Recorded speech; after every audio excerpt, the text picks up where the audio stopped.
The Black Ship Side Story, Barony of Screaming Forests, Day 6, Part 1. Wyatt woke at 6 the next morning.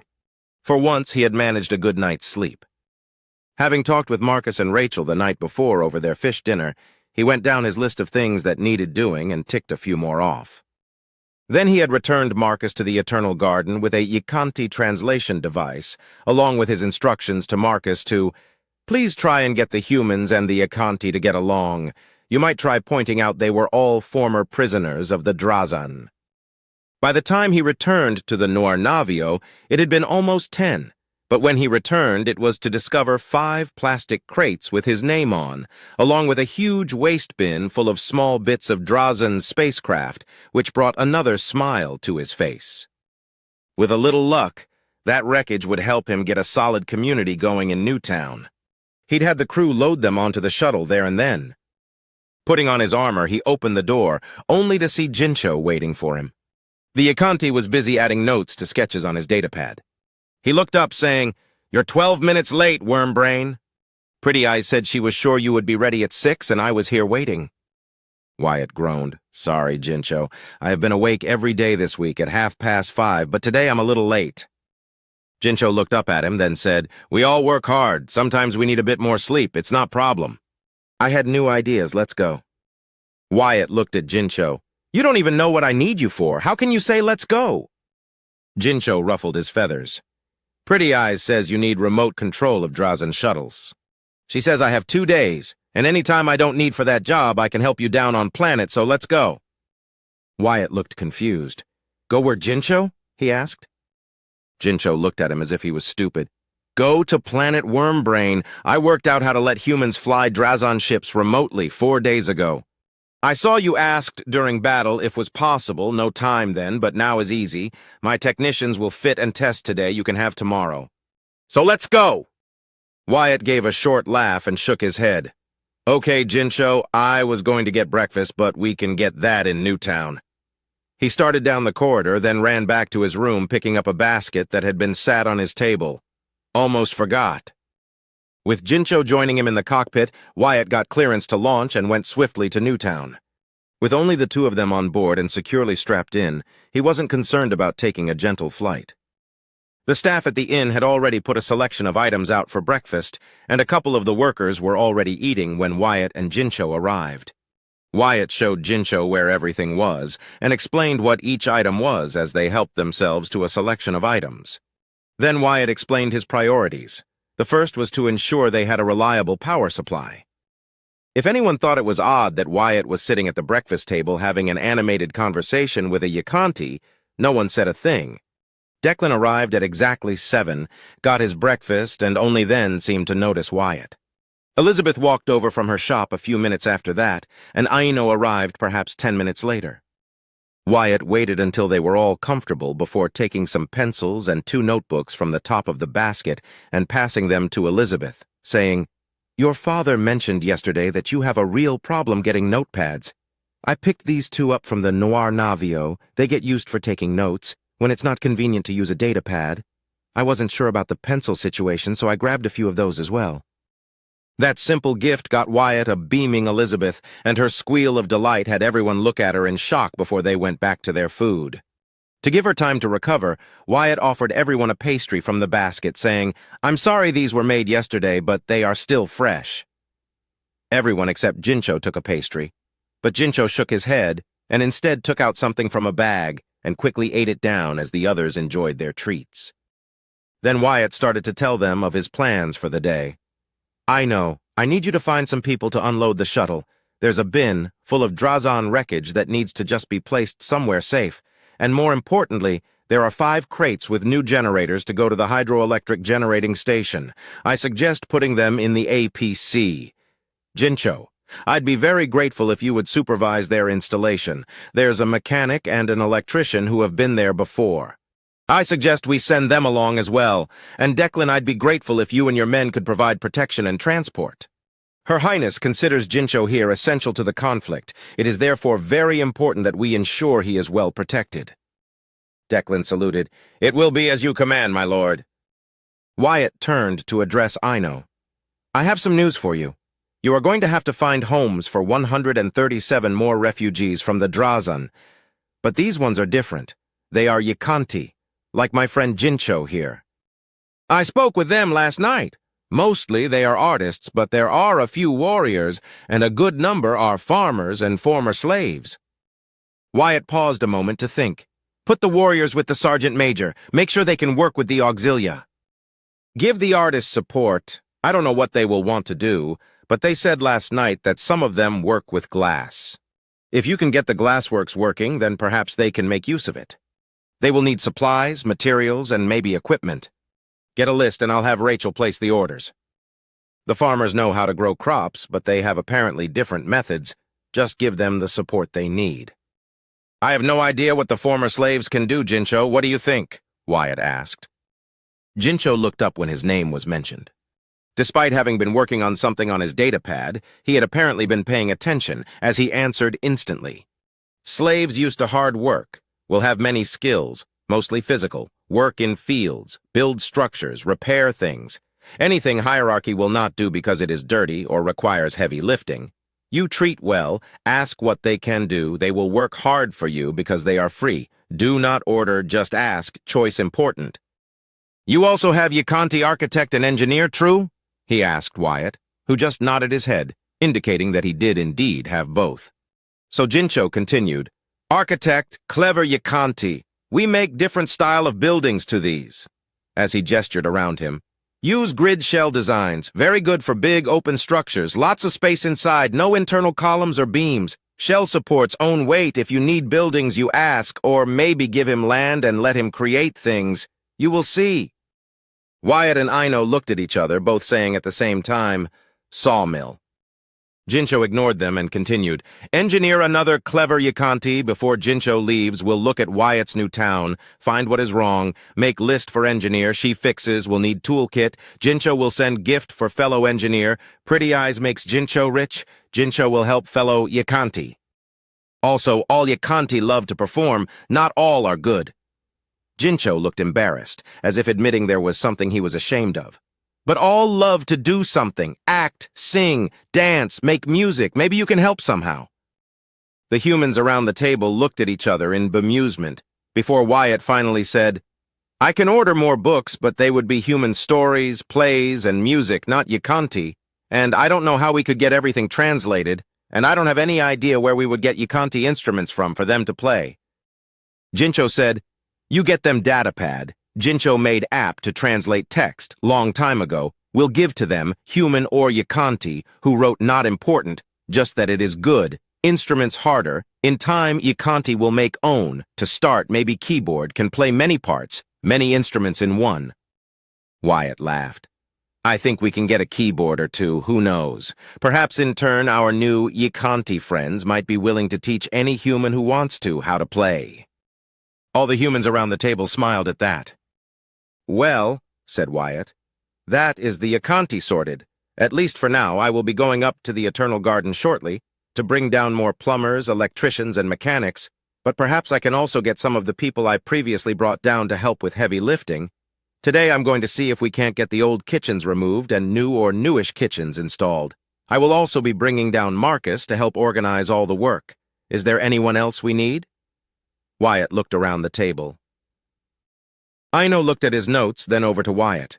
Well, we have access to the brewery. There are a bunch of full barrels in a cold room there, and there's a lot of hops and barley. But we have no brewers. I think there are some on your list, so if we could at least get one who knows what's required then, once we have power, maybe soon we can get the brewery working. Also, we will soon need more guards, if we want to open the farms, and hunters to see if they can find more livestock, more people for cleaning the homes, and... Wyatt nodded. Okay, I get it, but if I am bringing that many people down, I might as well bring everyone down. He thought for a minute, then said, I would have liked to have had more preparation time, but if we can get the electricity restored, then perhaps we don't need to have everything perfect. People can work on their own homes, maybe help neighbors, that sort of thing. With electricity secured and the restaurant kitchen sorted, do you think we could be ready in 2 days for the rest of the population? Aino and Elizabeth looked at each other, then both shrugged, with Elizabeth saying, We would not be ready if we had another month, what with all the work. before Ino added, "but we will be able to cope, I think." Wyatt got up to collect some food for his lunch, and Elizabeth asked, "Are you going back up to the Eternal Garden?" Wyatt replied, "Yes, as soon as I have selected my lunch and they offload the shuttle, say 10 or 15 minutes' time." Elizabeth got up and started towards her shop, saying, "Don't go before I return." Wyatt helped himself to a selection of different tasty-looking things, then stood and talked to Declan for a few minutes while he waited, curious to see what he had been up to the day before. It turned out that Declan had decided that since Wyatt was clearly busy doing other things, he would help the Sergeant Major teach the Auxilia, pushing the ones chosen as potential NCOs to their limits and beyond. Declan admitted, "There are some there which will make very good non-commissioned officers. They are survivors, fit and can think on their feet. All good qualities. I think you will get 2 or 3 good corporals. There's one. She might, with the right training, make sergeant, if not now, then with a bit more experience of leadership." Wyatt casually asked, "Would that be Private Lily Bauer? The young woman who seemed to know how to handle herself from day one?" Declan nodded. "Yes, my lord, she's not quite as strong as some of the men, but she has more stamina than anyone I've seen without implants. Also, you only have to tell her something once. She pays attention, follows orders, and is smart enough to alter things if she can see the orders are not practical. I gave each of the teams a task to perform, along with a suggestion as to how to accomplish it, that deliberately made the task impossible. Private Bauer worked out that the suggestion was impossible to achieve, and worked out an alternate method to perform the task, which she and her team then managed. 2 of the other teams came back with the information that the task was impossible to perform without changing the orders. The other decided that not only was the task impossible, but he kept trying to perform it anyway using the method I'd told him. He was determined, at least." Wyatt grinned. "Why, Declan, that almost sounds like you are praising her, a noble praising a commoner. Whatever is the principality coming to?" Declan looked embarrassed, his cheeks turned red as he seemed to be about to protest, but then Wyatt cut him off. "It's fine, Declan. I noticed on our first day here that she seemed very capable.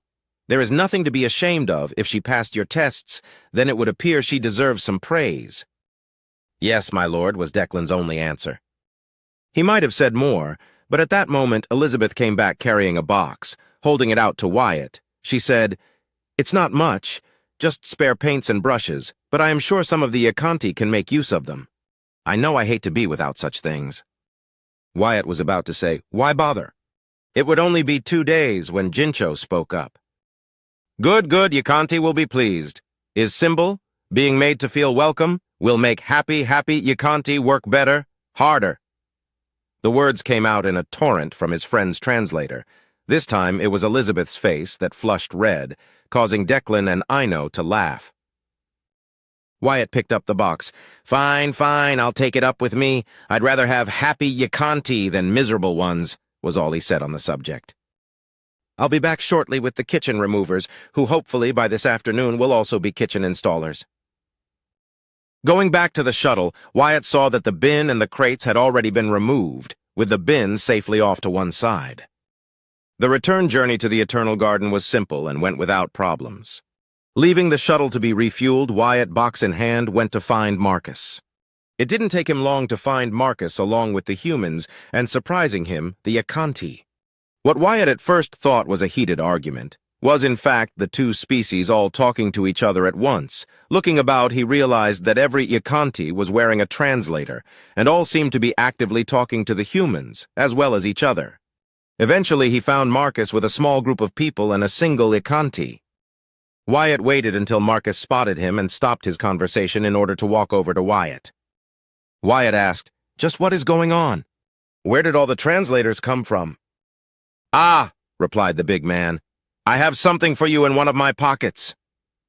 Rummaging through the pockets in his simple commoner garb, he found what he was looking for, a simple envelope with Baron staples written on the outside.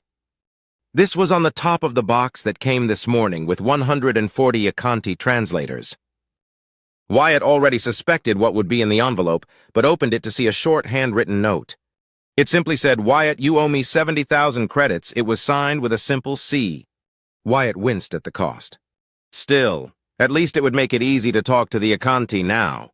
He turned to Marcus and, holding up the note, said, "Okay, this explains the translators, but I did not expect to see everyone together here. What happened?" Marcus shrugged, saying, "After the townspeople agreed that it would be fine for the Yakanti to join them, I went with a few to take the good news to the Yakanti. Once they realized that they had been given a home, some of them just started to sing. You should have heard it, Wyatt. It was actually really beautiful. Well, some of the humans went to collect more, and pretty soon there was an impromptu concert going on. Eventually, we decided it would be nicer if we all came into the big open area, and there we had Yakanti singing their songs, and humans singing some of ours. Neither party could understand what the other was singing, but it all went very well, a big celebration of being alive. When the translators were handed out this morning, Tavish, who is the Yakanti engineer, came to offer to help us. With any engineering-type work we might need, she said she thought she could be useful. I've got a total of 42 people who said they can help. Mechanics, plumbers, electricians, and even a person who actually used to work installing kitchens, plus myself and Tevish. Wyatt nodded, then realized he was still holding Elizabeth's box. Looking around, he spotted the structure he had used a couple of days previously as a podium and went over to stand on it. There were a few minutes while people gathered around. Then Wyatt began to speak. "Good morning, everyone. I would just like to say firstly how happy I am to see humans and Yakanti getting on so well. I hope this will be a great start for the population of Newtown, your new home. Now I have been talking with those already down on the surface of the planet, and we have decided that even though we are not yet truly ready for you, we are almost close enough to be able to bring you all down to the surface." This announcement caused humans and Yakanti alike to become very animated, and it took a good 10 minutes for everyone to calm down enough for Wyatt to continue. "So in 2 days' time, everyone goes down to the surface. That gives us time to fix the worst things and get the kitchens installed in the restaurants where you will all be taking your meals for the time being. All of your homes are weatherproof, but some need small repairs and all need new kitchen appliances. Because those will have to come from off-world and possibly from several sources, the restaurant kitchens will be feeding you. Now, in the next 2 days, if any of you have restricted diets, please let us know so we can adjust accordingly. I know some of your skills, but not everyone's. However, I am hopeful that many of you will be willing to do a little extra work, helping each other. Also, there are a number of houses where their gardens have chickens. Many others are planted with fruit and vegetables. I have given a local young lady, Elizabeth, a shop in the town square, and she will be happy to give advice on the plants and animals of Hago. She also needs someone to help her create information guides, perhaps a digital book. So if you think you could help her, please come and see me when I've finished talking. I'd also like a couple of brewers to come down to the planet with me today. There is a brewery, and I need to know what, if anything, needs doing to it. Again, please see me after I finish talking. Finally, there are several facilities that involve biological or chemical processes. I can tell you, there is a sugar beet processing factory and an oilseed processing facility where I believe some of the oil is turned into biodiesel. And finally, I am given to understand that during the sewage treatment process, some of the recovered material is used in biodiesel production. If you have any idea what that might be, I'd like to meet you." Wyatt went to step down, then remembered the box. "Oh, sorry, if the Akanti artist's representative could come and see me first, I would be very grateful." "That's everything." Wyatt stepped off the platform, and within seconds the Akanti he had met the previous night stood in front of him. He bowed to Wyatt. "How can I help you, Baron?" he asked. Wyatt looked at him. "Please call me Wyatt. I have a couple of questions for you, and a small gift. Firstly, what is your name?" he asked. The Akanti looked up at him and said, "Wyatt, my name is Arancho. I was chosen by my friends to be their speaker, though my preferred thing is to sculpt glass." "Well, Arancho, I have here a small gift from Elizabeth, who I just mentioned, as well as knowing about the local plants and animals. She also paints them. She sent me a box of all her spare artist's paints and brushes. She said it is not much, but that she thought you might like it. Also, I would be grateful if you could make a list of your artists' names, their skills, and what they need to work in terms of facilities and materials. I do not know what I can get for them, but I will try to get something. If you speak to one of the men in a naval uniform, they can make a note of everything and send it to me."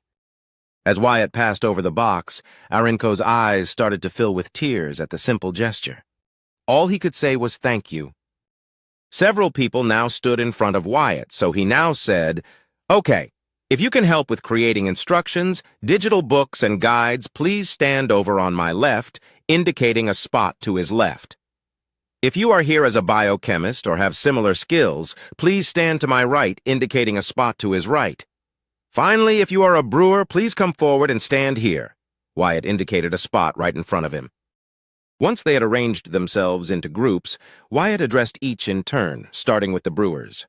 6 men and women stood in front of him. Wyatt said, "I'd like 2 of you to come and see the brewery in Newtown. Just choose the 2 of you with the most experience, then join the group over there."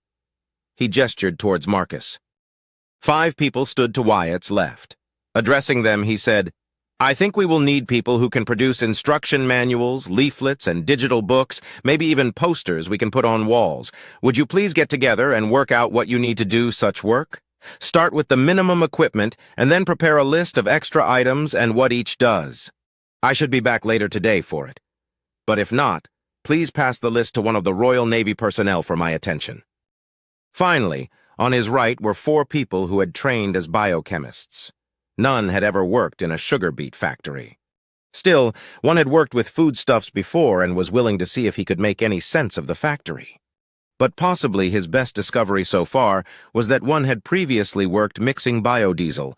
Though not an expert on the full process, he was well aware of what was required and how to make the final product. Adding these 2 to the total gave Wyatt 48 passengers for the shuttle journey back to Newtown. Having made sure everyone had the clothing they would need, Wyatt once again flew back to Hago.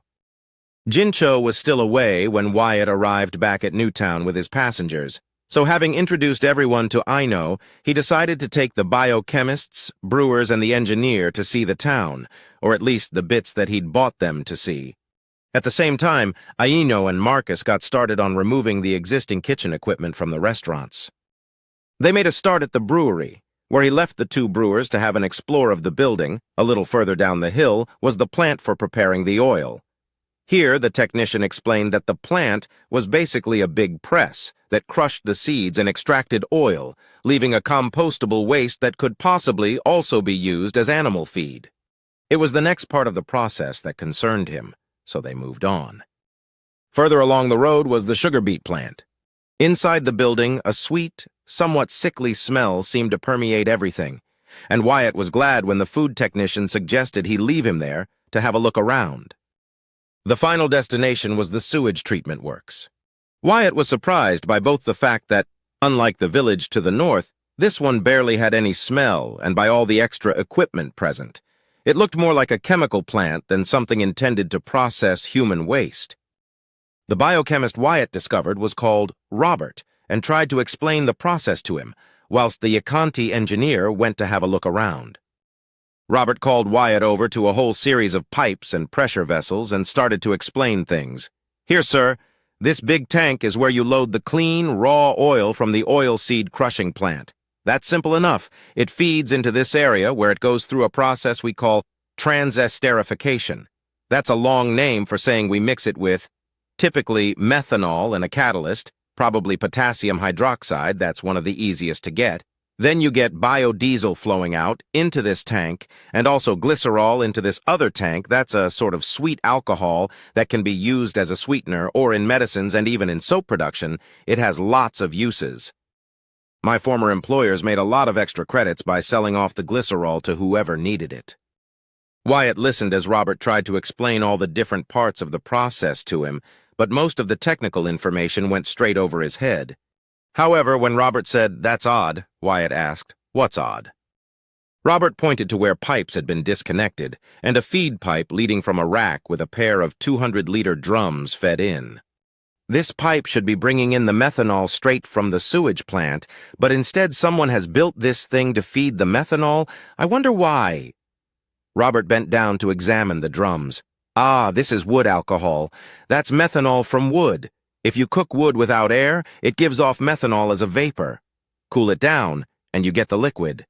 Simple, but it works, but I wonder why they did that." Wyatt had no idea, so said the first thing that came into his head. I assume something went wrong. What about the catalyst? Where do we get that from? He asked.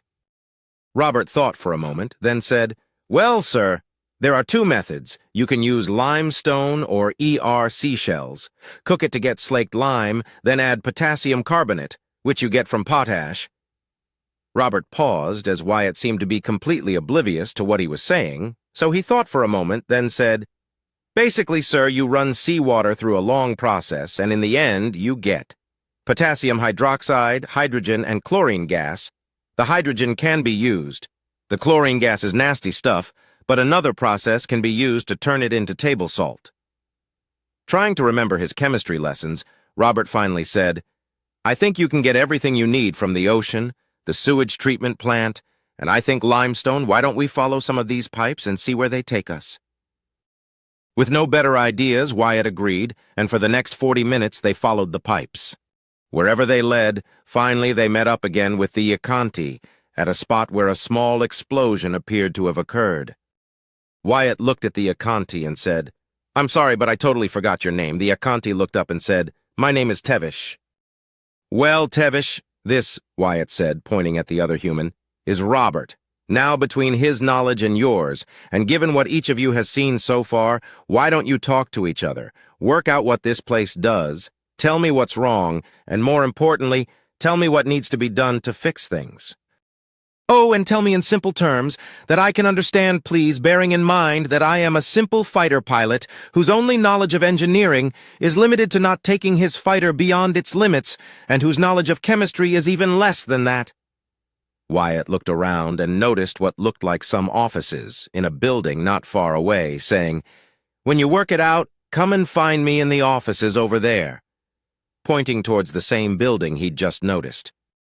Wyatt went in and sat down, then took out his datapad to make some notes. Noticing as he did so the long, outdated office computers and the long, dead office plants, he added, clean up interior of buildings as required, to the notes along with check requirements for computers to the ever-increasing list.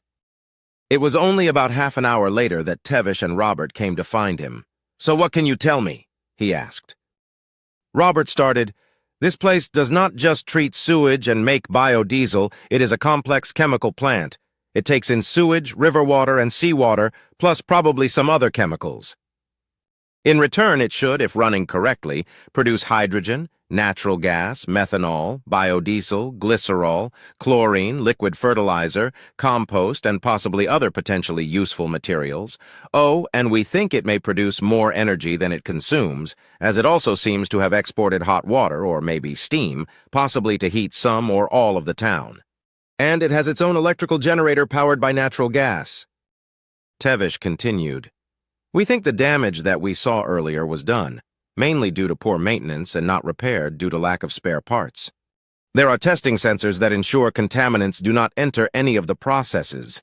It is likely a lack of knowledge, maintenance, or both that allowed contaminants to enter the system, resulting in the small explosion that created the damage you have already seen. Wyatt looked at Tevish and asked, Can you fix it? She replied, No, but I can work out what needs to be replaced, design the parts, and provide directions. Mostly it is just repair the system. A few new parts will make it all work properly again, and mechanics can install. Turning to Robert, he asked, If Tevish can arrange the repairs, would you be capable of supervising the chemical processes? Robert nodded. Yes, sir, I can do that, but this is more than a one-man operation. I can't do it all myself. Wyatt laughed at that, saying, I'm sure we can find you the help you will need. There are plenty of people, then. Something Robert said finally made it through to his brain. Wait a minute. This place produces hydrogen. You mean the same fuel shuttles make use of? On checking, they discovered that the large storage tank for the hydrogen was set into the ground, with just the top exposed, Tevish explained. If the tank explodes, for any reason, the sides are thicker than the top, the explosive force, it almost all goes straight up. Maybe when it is full, it would be best to not fly over the top, but otherwise it will be safe. Roughly speaking, Wyatt estimated the large tank would be able to completely refuel 2 of the large Drazen shuttles, with a tiny bit left over, but that it would then take the best part of a week, To totally refill the storage tank, on the other hand, if they just used it to top off the tanks, then it would last a lot longer. It was a bonus that he was not expecting. They would need to run at least one well-protected pipe up to the new shuttle pad during the construction process. Wyatt left Robert and Tevish to continue looking over the treatment plant, with a notepad and pencils to write down anything important, and instructions to return to the square when they were done, needed food, or when they heard the clock chime 6, whichever came first, reporting the required repairs to Ino in the town hall. It took a little over 25 minutes at a brisk walk to go from the sewage treatment plant to the fish and chip restaurant by the harbor, Wyatt estimating that it must have been almost 3 kilometers away. When he got there, most of the kitchen equipment had already been removed and was stacked up at the side of the road. Several men and women stood by, chatting and drinking from water bottles. Going to the door, inside he could see several people still hard at work, trying to pull the large griddle and grill units away from the wall, with no success. From beneath the worktops, a pair of legs could be seen. A man's voice yelled out, "Hold it! Looks like there's another bracket at the rear! Give me a moment, please!" Everyone stood back and let him get on with whatever he was doing. Then 2 minutes later, he called out, "Okay, pull me out, please!" Several hands helped pull him from beneath the units, and a slightly built young man appeared. "Okay," he said, "let's see if they come loose now." Working together, the units were pulled away from the wall. Then the same young man disconnected the electric wires from the wall plates and said, "Right, we're done here. Have them take the last units out to the road. We can go to the square." Looking up, he saw Wyatt standing in the doorway and instantly straightened up, asking, "Can I help you, sir?" Wyatt smiled and shook his head. "No, I was just seeing how things were progressing." "Oh, well, sir, this is our second restaurant kitchen. The first came out in 30 minutes, but this one was a bit more stubborn, not helped by them adding extra fixings that were almost impossible to find, or the several decades of poorly cleaned-up grease," said the young man. He looked at the group of men and women outside the door, saying, "Sorry, guys, it's pretty bad under those units. It's going to need a really deep clean." One of the women waiting outside replied, "Don't worry about it, Bill. We'll get it clean. You just make sure that we have new kitchens for tonight's meal." Bill laughed. "Sure, Cat, no problem. Just need to collect them and fit them. See you later." Even as they talked, 4 men who had been standing outside were manhandling the heavy metal unit out through the door. Those who had been taking the kitchen apart started walking up the hill, and Wyatt joined them, asking the young man, "So your name is Bill, and you are a kitchen installer?" Bill looked at him, then said, "Well, sir, where I come from, we were always called kitchen fitters, though I don't know why, and I'm really William, but I've always been called Bill." Wyatt held out his hand. "Pleased to meet you, Bill. My name's Wyatt." After only a moment's hesitation, Bill reached out and they shook hands, causing a nervous grin to spread over Bill's face. As they walked up the hill, Wyatt said, "So 14 kitchens in one day, do you think it can be done?" Bill, still grinning, said, "Honestly, sir, I don't know." Still, Mr. Marcus gave us a plan this morning, and then Mr. Aino gave us a full list of all the things we need to fetch back, with which items go in which restaurant kitchens. I reckon we'll be working late into the night. Maybe we won't finish until tomorrow morning. Still, we know you are depending on us to get things fixed, so is everyone up there," he said, jabbing a finger towards the sky. "We might need the day off once we're done, though." Wyatt laughed at that, then said, "I think that can be arranged. Maybe you can use your day off to choose your new home. Ino has a map with all the available homes on it, and there are plenty. So what's the plan Marcus came up with then?" Bill cheerfully carried on talking as they walked back to the square. "Mr. Marcus, he said that he would have 6 groups. We would all take 2 kitchens apart first, then go back to the town square. When there are 5 groups, he said you would take us to get the new kitchens, or to take apart the ones we are getting from, I think he said barracks. The 6th group has to stay here to take the remaining 2 kitchens apart." Mr. Aino said that there are 5 military barracks, each of which has a big kitchen plus some brand new kitchens somewhere else. He had a list of all the bits from somewhere and has worked out exactly which bits go where. He said, "Since you were paying for it all, we should grab everything. You can always put it in a warehouse until you need it." Wyatt kept smiling. Tornell, or someone working for him, had radioed the Noir Navio the previous night with the contents of the kitchens, the coordinates of each barracks, the locations of the new kitchen equipment, and where Wyatt could pick up the forestry equipment he needed. By his estimation, he'd need one trip out to drop off each team and collect the new equipment, then a single trip back to each barracks to pick up each kitchen and the team. Looking at Bill, he asked, "You know what's in each barracks? How long do you think it will take to unhook it and bring it out into an open area so we can load up?" Bill scratched his cheek, then said, "If it's all been put in properly, no stupid hidden fixing points or cross-threaded pipes, it should take no more than an hour to unplug and disconnect everything. If it has to be moved any significant distance, it will take longer. I'd say give us 90 minutes. If you let the fastest team off first, there should be less of a wait for the others because we will need to load up, come back here, and offload before you can go pick up the next group. Some of us will have a long wait." As they walked into the square, it was clear that Bill's team had been the fastest. No one else was around. Wyatt left Bill and his team enjoying the sun while he went to find Ino in his office. "Ah, Ino," said Wyatt as he walked in. "I was thinking tomorrow I'd like to give everyone who has been helping here the chance to choose their new home before everyone else arrives, just a small thank you for their efforts. Unless they are a tradesman, I suggest we restrict everyone to the basic homes. The ones like your new home we will save for those that need them.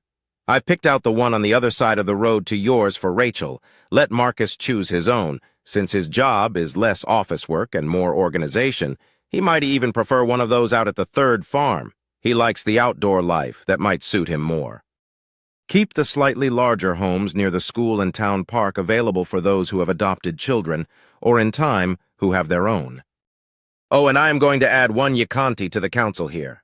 I want them to understand they have a direct line to me should any difficulties occur. Hopefully, by doing that, it will avoid any difficulties."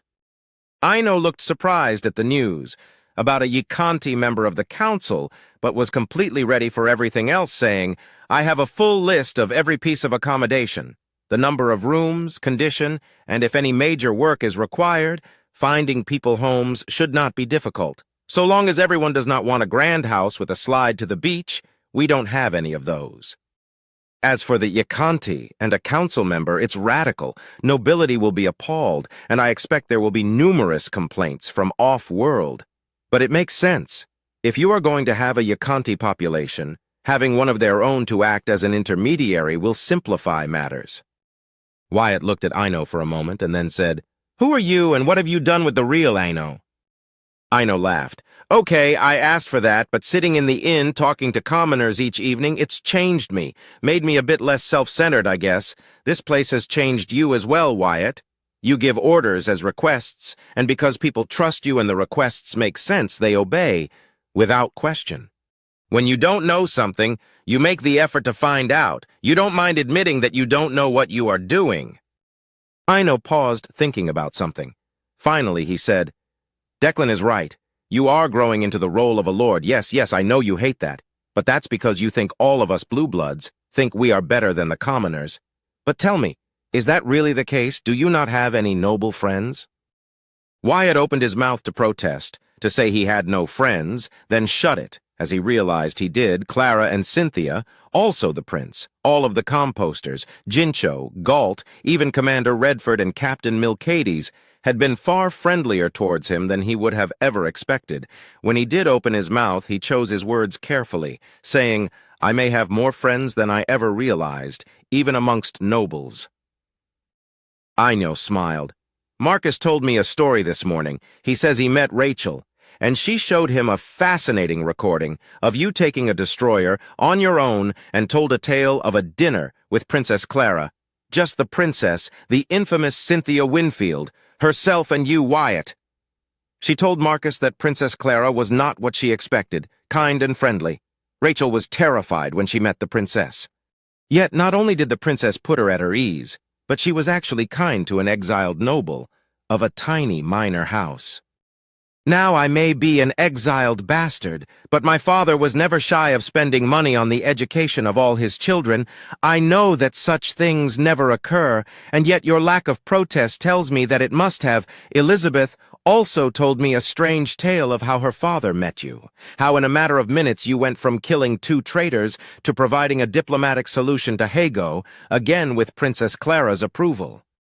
If I had not seen, with my own eyes, how much more comfortable you are with commoners calling you Wyatt, or even Sir, than you are with being called Baron, then I would believe you were some agent of the crown, a secret noble in disguise. But I am sure you are exactly who you claim to be, a man of common stock, raised up to knight and baron purely by your own actions. That's why I'm happy to serve. It's why I have no problems with those you appoint as your council here in Newtown. The commoners I've talked to are happy to do as you ask. Because you ask when other nobles would order, you thank people for their efforts. Even today you show that by arranging for those who have helped to pick their homes first, it's because you are a good man, Wyatt. Wyatt interrupted. There's more to it than that, some things I cannot talk about, but yes, I believe in being fair where I can. I can't make people be happy here, but I'm going to do my best to ensure that everyone is taken care of. Maybe you won't all be rich, but I'll do my best to ensure that no one has to go without anything they need, and a little more besides, I hope. Aino nodded, replying, Yes, and that's why I, and likely everyone else, will do our best for you. It's obvious you care, that you are not afraid of getting your hands dirty. I'll work for you, Wyatt, not because I need the job, though I do, but because I want you to succeed, prove all those unimaginative nobles that they are wrong. To that end, can I offer a suggestion? Wyatt barked out a short laugh. You've not been shy so far, Aino. Why stop now? He said. Aino smiled. Guilty as charged, my lord, but I would suggest you talk with Declan.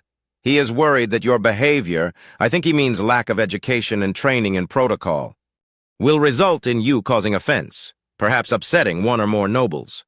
While I have known you for less than a week, I realize you don't give a damn what nobles think of you. This could perhaps reflect badly on those who elevated you to nobility. Declan is a little unusual, you would probably think when you talk to him, that he is upset with your lack of respect for the rules, those that separate commoners from nobility. Yet yesterday he spent all day along with his men, helping to train commoners, not just standing and yelling but actually teaching. I do not think there are as many differences between the two of you as you might think. He believes a noble's role is to lead others into battle, not hide at the back and shout orders. From what I have seen of you, Wyatt, you do much the same, you just ask more questions. Wyatt wasn't sure what Aino meant, so asked, So what do you think I should do? How do you think Declan can help? Aino laughed again and said, Wyatt, just do what you do. Ask him questions. Wyatt pondered this and began to get an idea. Finally, he said, Thank you, Aino, for your honesty. I will consider what you have told me. Now, can I leave you to work out any problems with the distribution of homes? Aino spread his arms wide, saying, Wyatt, I am your administrator. Between Marcus and myself, I am sure we can work something out. I will see what we can come up with to make life easier. But next time you go back to your ship, could you print me a couple more large maps, please? I have an idea. Wyatt, as he went out the door, said, That I can do. See you later. Going back into the square, Wyatt saw that almost another half an hour had passed. There were now 4 groups of kitchen fitters sitting at the tables, while in the corner by the inn, Marcus was stood talking to a dozen large, fit-looking young men. On seeing Wyatt, Marcus walked over and said, When the 5th team arrives, you have everyone you need to collect your kitchens. I found you a dozen young men who are not afraid of doing lifting and carrying. They will go with you, drop each of the 5 teams off, then pick up your new kitchens and the other stuff and come back here. Wyatt replied, Great, thank you, Marcus. What are you doing with the old kitchens, by the way?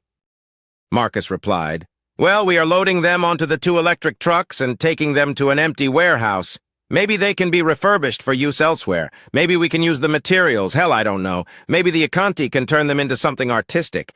But I just didn't want to leave them in a big pile outside. Good idea, said Wyatt. No point in cleaning the town up only to dump big lumps of metal around the place. When you are done here, can you go see Aino in his office? He needs your help as to the best way to go about giving people their new homes. Marcus gave Wyatt a "will do" acknowledgement and went back to the men in the square. Wyatt wandered over, asking, "Has everybody grabbed themselves something for their lunch?" as he helped himself to a selection of what was on offer. Today, he chose a selection of sandwiches and a square of bread pudding with dried fruits. It smelled sweet and slightly spicy, filling up his water bottle from a container of cordial. Another 5 minutes wait, and the 5th team arrived, followed shortly thereafter by the 6th, with comments of "too slow" called out to the 6th. After double-checking that everybody had got a packed lunch and plenty of fluids, they loaded up the shuttle and departed. Wyatt had already worked out the route to drop everyone off. He was pleased to note that a single person was waiting at each barracks to let the teams in and show them where the kitchens were. Arriving at the large town where he was to pick up the new kitchen equipment, Wyatt could see evidence of the Drazen attack on the area, with multiple burnt-out buildings dotted about. The kitchen supplier had a large vehicle parking area to one side which was clear of vehicles, forming a suitable landing area. On landing, he met the man in charge, who simply said, "The general said to give you whatever we had in stock. I gave him a list, but we also found a few other things. You might as well take those as well, since I don't know when we will go back into production, if ever." Despite the man clearly being tired and likely in some form of combat shock, he was helpful, providing some rollers to put under the units, making it much easier to push them onto the shuttle, where they were strapped down. When Wyatt went to return the rollers, the same man said, "Keep them or drop them back when you no longer need them. I don't really care."